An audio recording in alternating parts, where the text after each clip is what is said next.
What's good, YouTube? It's your boy Nehemiah, aka Neo, and today we're going to be talking about the New York Knicks.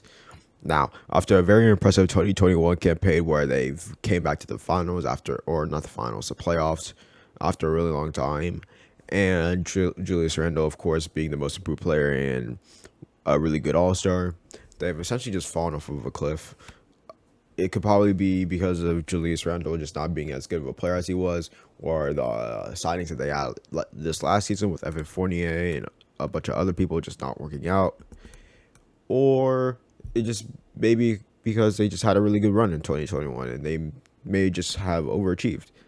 But today we're going to be talking about what they could do going into the 2023 season and whether or not they could really get back to the place that they were. So let's get into that. But before we get into that, I had the Hawks video. I honestly thought that I would not do that well, but it's doing well. And I want to thank y'all for a while. So, yeah. Subscribe if you want to, like, all that good stuff. But let's talk about what got them here and why they may not be as good as we thought they were. So, with the Knicks, they essentially just fallen off of a cliff for multiple different reasons. One, Evan Fournier did not work out nearly as well as we thought that he would, along with Kemba Walker, who also just did not do what he was supposed to do, which in the long term, I think that's fine, but I think in the short term it was fine, but once you get into it, it just kind of halted the Knicks' success for a while because they were going to go with what's his name, Barrett. Damn, I forgot. R.J. Barrett. That's the name. My fault. Excuse me. R.J. Barrett and Obi Toppin as two of the main guys going forward, especially as a future. But because of the reigns that Julius Randle had, it was really just Julius Randle's team after that. But Obi Toppin has been really good on the court while Julius Randle's off, but at the same time, Julius Randle has been playing a lot more, and that doesn't even take into account how bad the other players were. Evan Fournier shot 46% from two on 4 attempts, while he mostly just shot threes. That's not really the shot creation that really this team really needed. Same with Kemba Walker, who admittedly just got benched because he was just not good enough on dribbling and stuff, and that's the reason why they had to get off his contract pretty much immediately. Someone like Julius Randle, for example, did not do nearly enough for him to really do what this team needed. Falling off a cliff in terms of mid-range shooting, 3-point shooting. The weird that he shot 41% of his 5 attempts. That's the only time where he shot over 35% on nearly the same amount of attempts. Shot like a little bit less than last year and made 0.6 less, like damn near 1/2 less. So I think that's really bad for the Knicks, and I'm not sure if you could really blame any players besides natural progression, regression to the mean, and all that type of stuff. But that's not what we're really here for. We're really here for talking about how they could get better.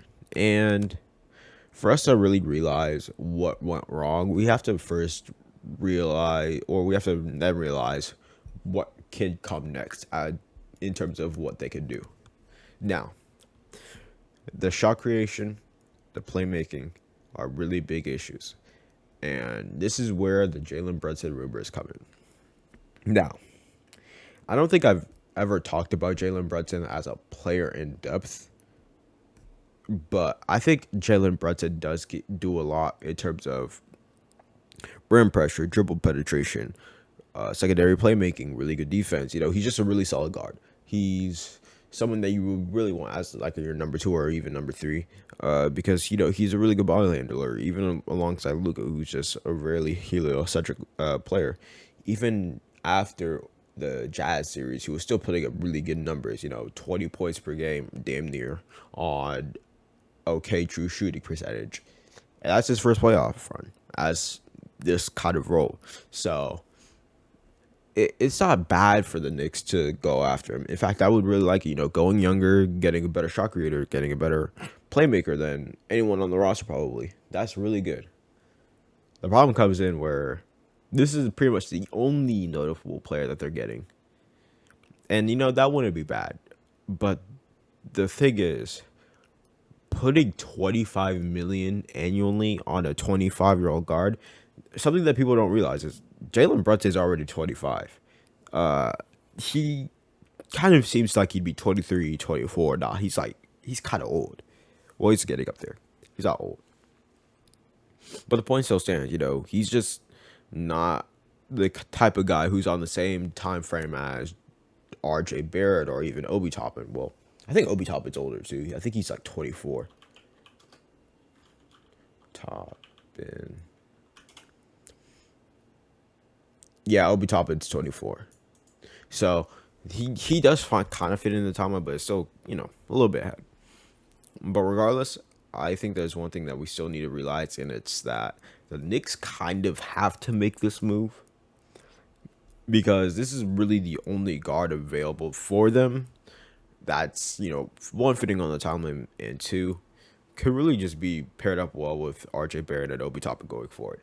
And this comes at a detriment because if you're going with these guys, which I personally would, what are you going to do with Evan Fournier? What are you going to do with Julius Randle? What are you going to do with a bunch of other players like Alec Burks, Derrick Rose, And this is where the trades come in.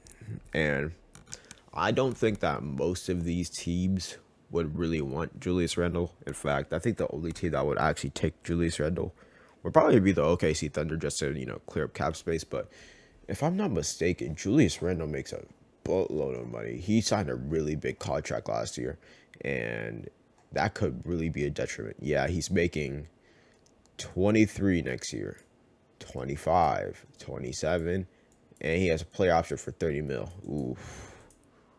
Oh, Lord. Yeah, I don't think that contract is really tradable until maybe the new CBA deal. And once that happens, they could probably maybe pull something off where the salary cap is just way bigger than it was. Same with Evan Fournier, because I think Evan Fournier signed for $80 million deal, but let me check up on that. Yeah, it's actually $20 million every year. Last year's a team option, which that team option is definitely gonna get declined. There's no way. But regardless, I do think that Evan Fournier, he's really just a guy where they don't need him, especially if he's not doing the things that he was really promised. Same thing with Julius Randle.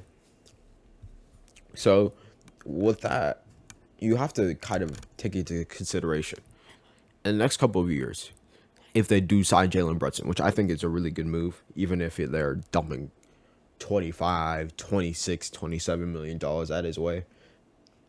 You have to realize, how young can you get, especially if you cannot sign restricted free agents? Because one player that they should get, Mo Bamba. And I know, I'm a Mo Bamba guy. I've said Mo Bamba a lot, but we gotta realize Mo Bamba is him. And once we realize Mo Bamba is him, we gotta realize that a lot of teams could use him, this team included. So hopefully they could find that out. Hopefully they could, just trade these guys, go with a younger core, all that stuff. But they have to make moves fast. And if Jalen Brunson is really their home run, I don't think the Knicks could be good for a while. So that's just it for me, though. Subscribe, like if you want to. But after that, I hope you guys are having a good day.